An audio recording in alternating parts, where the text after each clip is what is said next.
राधे राधे दोस्तों, स्वागत है आपका अपने YouTube चैनल संतों के चरणों में। साथियों, जैसा कि आप लोग जानते हैं, हम लोग घूम घूम करके साधु संत महात्माओं का दर्शन करते हैं और उनकी अमृत रूपी प्रसाद को, अमृत रूपी जो वर्षा करते हैं, सत्संग रूपी जो वर्षा करते हैं, अपने वीडियो के माध्यम से आप लोगों तक पहुंचाने की कोशिश करते हैं। दोस्तों, आज हम लोग पहुंचे हुए हैं धोबी घाट पे और जैसा कि आप लोग जानते हैं, हम लोग संत महात्माओं का दर्शन कराते हैं। तो आइए चलते हैं एक महात्मा जी के तलाश में। साथियों, बहुत ही अद्भुत महात्मा जी हैं। देखिए, अगर कुटिया पे होंगे तो फिर मुलाकात करेंगे और महात्मा जी का दर्शन भी कराएंगे। तो साथियों, पूरा वीडियो जरूर देखिएगा। यहाँ पे एक चेचरा लगा हुआ है।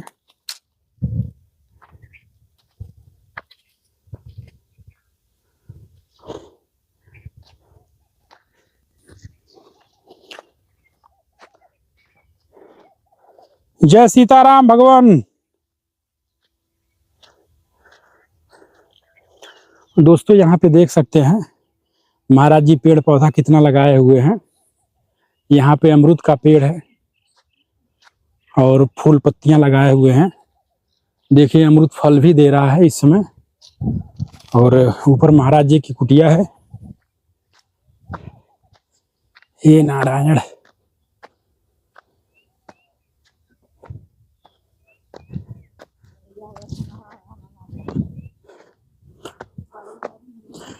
जय सीताराम।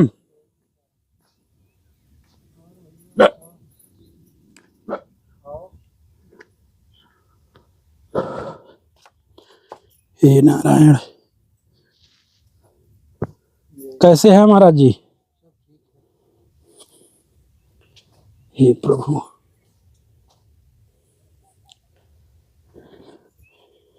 जय सीताराम। भगवान, सभी दर्शकों की तरफ से आपके चरणों में दंडवत प्रणाम। महाराज जी, जैसा कि हम कई बार यहाँ पे आ चुके हैं और प्रभु आपका सत्संग लोगों को बहुत पसंद आया और जिस परेशानी का आप इलाज करते हैं उसके बारे में भी कई लोग पूछ रहे थे। तो भगवान, सबसे पहले हमारे कुछ दर्शक नए हैं, कुछ दर्शक पुराने हैं, कुछ लोग जानते हैं और जो नए जुड़े हैं प्रभु, उनके लिए भगवान इस स्थान का थोड़ा सा पता बताइएगा। भगवान, बहुत लोग पूछते हैं महाराज जी कहाँ पे हैं, कैसे जाएं? यहाँ का एड्रेस जो है चित्रकूट धाम है, रजोला गांव है और ये धोबी घाट के नाम से है। ये बाल हनुमान जी, ये मध्य प्रदेश में पड़ता है। अच्छा। हाँ, ये समझ लीजिए कि राम घाट से इधर मध्य प्रदेश है। अच्छा। ये मध्य प्रदेश में पड़ता है, रजोला गांव। हाँ, चाहे इधर से सीधा किनारे किनारे से पैदल आना वाला हो तो फटिक शिला से आ जाए, चाहे वो चौराहे पर से पैदल आ जाए, चाहे यहाँ से हनुमान जी बट वाले हनुमान जी के पास से उतर के हाँ वहां से चले आवे। और वैसे रास्ता तो बहुत है, लेकिन ये जो है मेन रास्ता यही है, बट वाले हनुमान जी के सामने से चाहे साधन लेके आवे। तो अभी तो कोई बरसात है नहीं, बरसात में भले कुछ थोड़ा रास्ता दिक्कत में रहता है। प्रभु, पिछली वीडियो में आप बताए थे रामार्चा के विषय में। तो भगवान, ये रामार्चा क्या होता है और इसे करवाने से क्या फायदा होता है? रामार्चा देखिए, पहले शुरू में ब्रह्मा जी, विष्णु जी, शंकर जी यही सब किए थे। अच्छा। हाँ,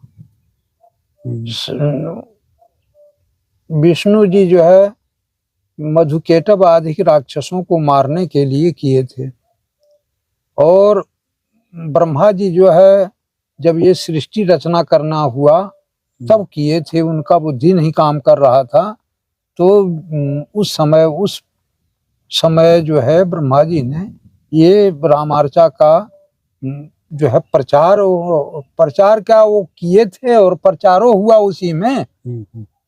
फिर जब वो प्रसाद लेके नारद जी आए, शंकर जी को दिए, तो शंकर जी धीरे धीरे भगवान का नाम लेते लेते में सब प्रसाद खा गए।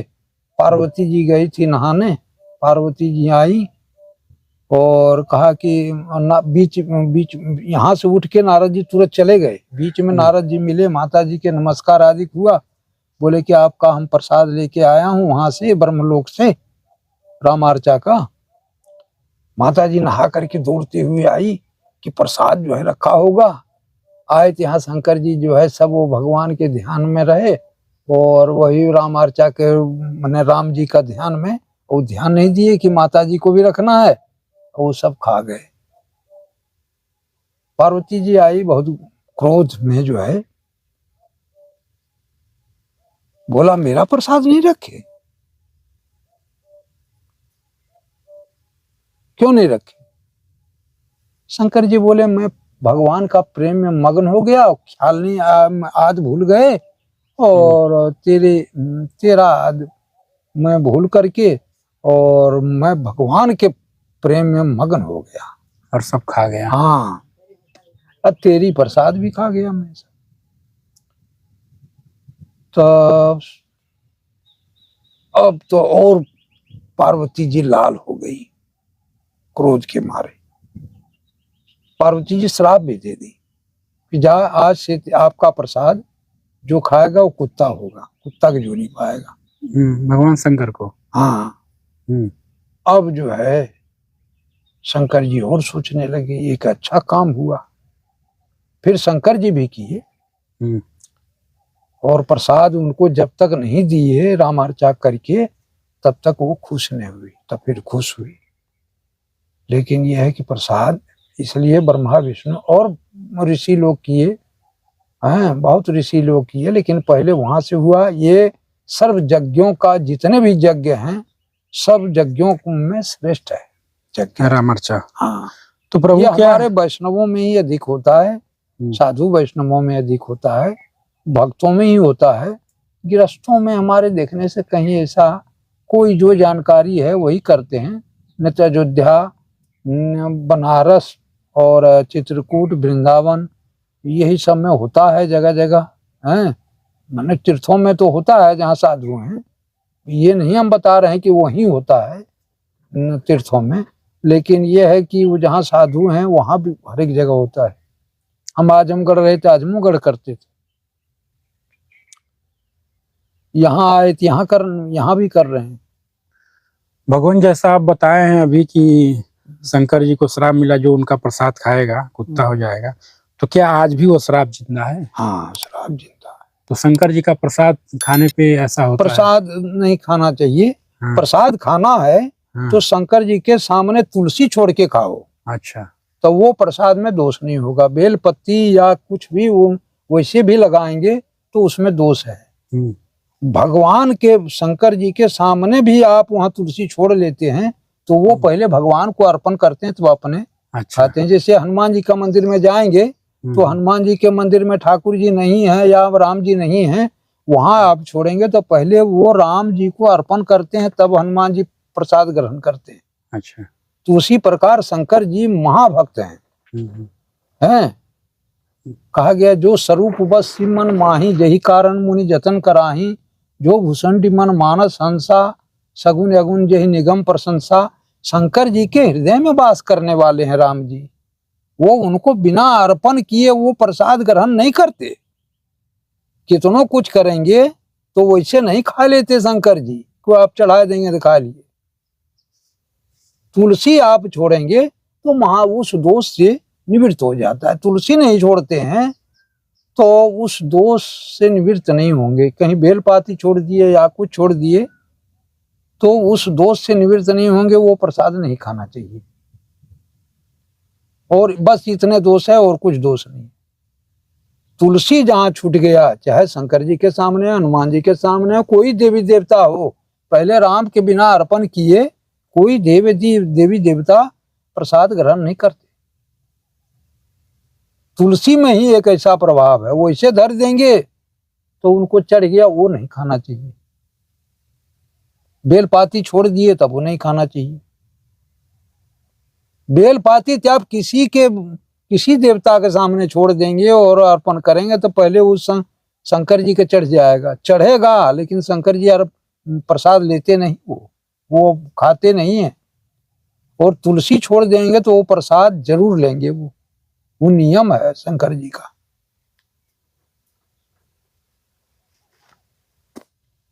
और तो अनेक प्रकार के दोष बताए गए हैं, लेकिन ये है कि जो हम बता रहे हैं इसमें शास्त्र में भी लिखा है कि तुलसी छोड़ने के बाद दोष से रहित हो जाता है। भगवान, अगर कोई भक्त है जो हनुमान जी की भी पूजा करता है, राम जी की भी पूजा करता है और शिव जी का भी पूजा करता है, अगर वो कोई माला पहनना चाहता है तो रुद्राक्ष पहने या तुलसी पहने?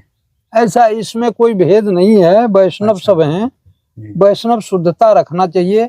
दूसरा बात यह है कि अपने वैष्णव जो हैं, जो राम जी के भक्त हैं, वो पहले शंकर जी का रोज जल चढ़ाते हैं। वो उनका नियम है। वैष्णवों में पहले शंकर जी को जल चढ़ाएंगे, उसके बाद राम जी के यहाँ पूजा करने जाएंगे। ये नियम है, शुद्धता है राम जी, क्योंकि राम जी से ये सब माने सब लोग सीख पाए हैं कि शंकर जी का उपासना करना चाहिए, उससे भक्ति प्राप्त होता है। बिना शंकर जी के खुश होने बिना खुश हुए, शंकर जी के बिना खुश हुए कोई भक्ति नहीं पा सकता। मतलब राम जी की भक्ति तभी मिलेगा जब शंकर जी की भक्ति इंसान हाँ, शंकर जी के जो उपासना करेंगे तभी। हाँ प्रभु जी, इस कलयुग में जीव हत्या सबसे बड़ा पाप माना गया है, लेकिन अगर गलती से कोई जीव हत्या हो जाए तो प्रभु उसका प्रायश्चित क्या है भगवान? ये प्रायश्चित तो सीताराम का नाम है। जैसे कहा गया है कि राम सकल नामंती अधिका हो नाथ या खगन बधिका है। ये राम के नाम से भी जो है पाप दूर हो जाता है, और जलाने की शक्ति तो गायत्री मंत्रों में है। हाँ, गायत्री मंत्र से, ब्रह्म गायत्री हो, रामे गायत्री हो, कोनो गायत्री हो, गायत्री करेंगे कुछ उसमें ब्रह्म गायत्री का मेल सब में रहता है। समझ रहे हैं? और गायत्री तो नाम है उनका। गायत्री प्रभु, गायत्री मंत्र जो होता है उसका पढ़ने का कोई नियम होता है गायत्री मंत्र का? अरे शुद्धता चाहिए, पहले शुद्ध रहो, शुद्धता पूर्वक करो, और संकल्प द्वारा करेंगे तो जल्दी जलेगा, नहीं संकल्प द्वारा करते हैं तब वो जलेगा, लेकिन प्रभाव थोड़ा सा कम रहेगा। और विनियोग कर ले, जैसे गायत्री का विनियोग, नहीं गायत्री का विनियोग जानते हैं तो रामे मंत्र का विनियोग कर लो, हैं, राम रक्षा स्तोत्र का विनियोग कर लो। कोई भी विनियोग जानते हैं, चाहे शंकर जी के, चाहे गणेश जी के, चाहे वो सब विनियोग एक ही समान है। जैसे राम जी का जो मंत्र है उसमें सर्व देवताओं का वास है, सीताराम का नाम है उसमें सर्व देवताओं का वास है। इसमें 108 वर्ण होते हैं, तो इसमें भेद नहीं है। भेद तो लोग मानते हैं, और शंकर की उपासना करे, चाहे हनुमान जी का करे, चाहे काहू देवी देवता के करे, लेकिन बिना सीताराम जाप किए कोई सिद्धि प्राप्त नहीं होता। हाँ, ये मैं जानता हूँ भगवान। पिछले वीडियो में आप बताए थे, हाँ, पिछले वीडियो में आप बताए थे कि घर में जो काली शक्तियां हैं और जो भूत प्रेत का हल्का फुल्का साया रहता है उसको दूर कैसे किया जाता है, तो कितने दर्शक आपका बताया हुआ उपाय किए थे और लोगों को शांति भी मिली थी, लेकिन उसमें से कुछ लोग ऐसे थे, ऐसा है, कुछ ऐसा है कि जिसका सही हो जाता है अच्छा करने में, जैसे कुछ ऐसा होता है कि सही हो गया तो उसका तो तुरंत, इसमें सब प्रकार से चाहिए। एक तो शुद्धता चाहिए, दूसरा ऐसा है कि यहाँ एक तो आदमियों में देख रहा हूँ खान पियन और रहन सहन में भी शुद्धता नहीं है।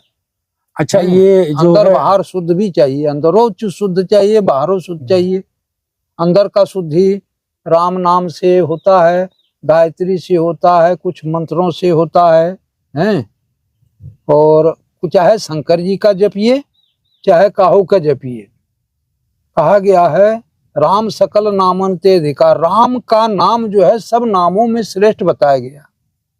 जितने नाम हैं वो तो शंकर जी का, राम जी का तो सहस्त्र नाम में सब एक ही है, उसमें दुराव नहीं है। वो सब नाम मिला करके तब सहस्त्र नाम बना है। तो उसमें जो सबसे श्रेष्ठ नाम जो है सीताराम ही है।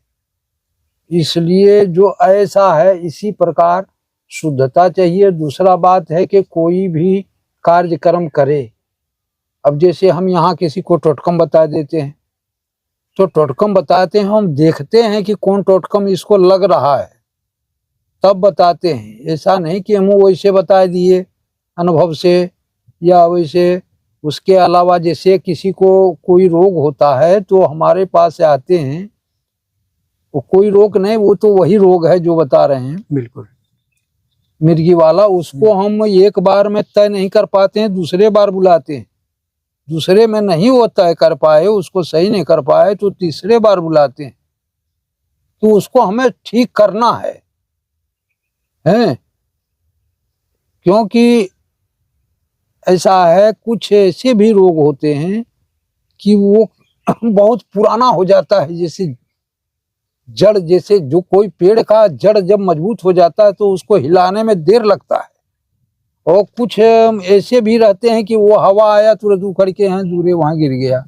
तो उसी प्रकार रोग में भी है। पहले तो हम बहुत रोगों का करते थे, समझ रहे हैं।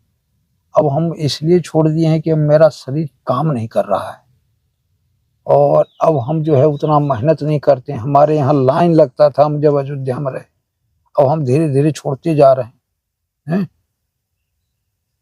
गोंडा, बहराइच, बलरामपुर, उधर सीतापुर, फैजाबाद, आजमगढ़ और दूर दूर से जो है लोग वहाँ सुल्तानपुर आदि क्षेत्रों से हैं नंद बाबा के नाम से जाने जाते थे। तो हम वहाँ बहुत ऐसे काम किए और तब का माइंड और अब का माइंड में कुछ जैसे हमें फर्क बुझा रहा है। अब तो मैं वैसे भूल जाता हूँ।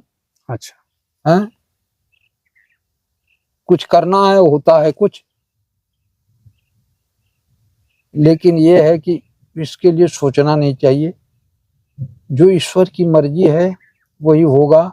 कितनों कुछ भी करेंगे तो वो नहीं हो पाएगा। बिल्कुल हाँ, राम कृपा नासई सब रोगा, जो यही भांति बने संजोगा। राम की कृपा के बिना रोग दूर नहीं होता। उनसे हम, क्योंकि उस देवी देवताओं के मंत्र से हम करते हैं, उन्हीं का मंत्र है, उन्हीं के मंत्रों से हम करता हूं। तो उनका बहुत स्तुति वंदना प्रार्थना, उनसे संकल्प से क्षमा याचना मांगता हूं, तब ये काम करता हूं। उसके अलावा भी दोष होने का दोष रहता है, क्योंकि मंत्र के प्रभाव से तो सब कुछ होता है और मंत्र हम दूसरे के हित में लगा रहा हूं। जाप मैं कर रहा हूं दूसरे के, तो पुण्य जाता है कि नहीं जाता है? पुण्य जाता है। सब में दोष होता है, उसका पाप, कितने कई जन्मों के पाप से रोग होते हैं, उसको दूर करना पड़ता है, उस पाप को भी जलाना पड़ता है। कोई साधारण नहीं है कि वो, ये सब महारोगों में गिनती है। सब रोगों का राजा कौन है जानते हैं? यही मिर्गी रोग है। अच्छा हाँ हाँ, मृगराज इसको कहते हैं, मृगी रोग कहते हैं। लेकिन ये सब रोगों का, इसमें दौड़ा भी है, इसमें कई प्रकार के हैं। तो ये सब, अब इससे तो रोग बहुत हैं। और हो गया तो सबका दवाई है, और नहीं हुआ तो किसी का दवाई नहीं है। भगवान, अभी 2-3 दिन पहले बारिश हुआ था, तूफान आया था, तो यहाँ पे अंदर पानी आ गया होगा? नहीं, पानी तो ऐसा नहीं आया था, लेकिन ये है कि प्लास्टिक सब फट गए, ये सब यहाँ उड़ गया था जी। वो मड़ई गिर गया नीचे का, एक ठो ये गिर गया था, एक ठो ऊपर का गिर गया। अब यहाँ मड़ई तो है। अब पक्का के जुगाड़ में है कि कम से कम 2-4 जने को आ जाता है। 10 जने आ गए तो कम से कम बैठने का जगह अपने पास हो जाए। और कोई ऐसी बात नहीं थी। ना टप्पर तो अभी जैसे कोई वैसे पड़ा रहा, लेकिन ये सब का कौन भरोसा, ये भी उड़ सकता है। ये पहले बांधे रहे, एक बार आग लग गया था, इधर कोई लगा दिया था उधर। ये कूस का जंगल है, उसी में से ये सब जो है ये जितने रहे, बहुत इससे बड़ा मड़ई रहा, सब जल गया था।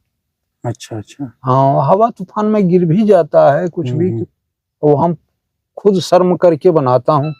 हाँ, तो कुछ कहने लायक नहीं है। समय की परिस्थिति, हम भी समय का ही प्रतीक्षा कर रहे हैं। बिल्कुल बिल्कुल। हाँ, प्रभु कितना उम्र हो गया होगा लगभग आपका? मेरा अभी कोई बहुत तो नहीं हुआ है, लेकिन 65 के लगभग तो जरूर हो गया होगा। 65 के लगभग।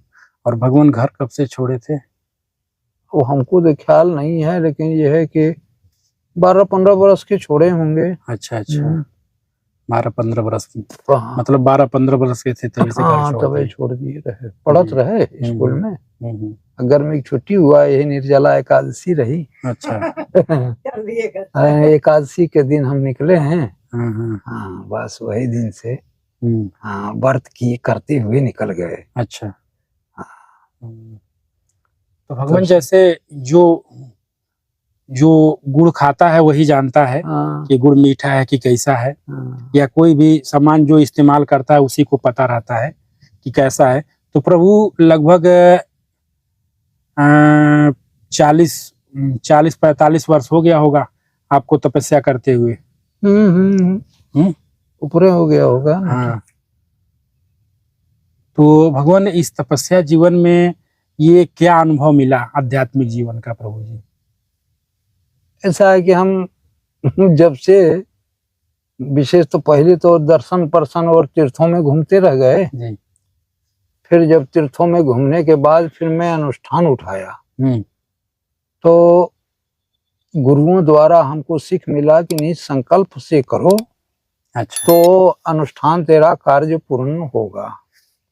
तो हम उसी से करने लगे, फिर अनुष्ठान से, और संकल्प द्वारा एक संकल्प करें, एक माला करूं, ऐसे ऐसे जो है करते करते कुछ दिन जो है मैं चला। फिर हमको जो है भगवान की शरणागति का ऐसा हुआ कि भगवान हमारे पर कृपा करेंगे। अच्छा। हाँ, पहले तो कुछ नहीं बुझा रहा था, बाद में बुझाया कि भगवान हमारे ऊपर कृपा करेंगे।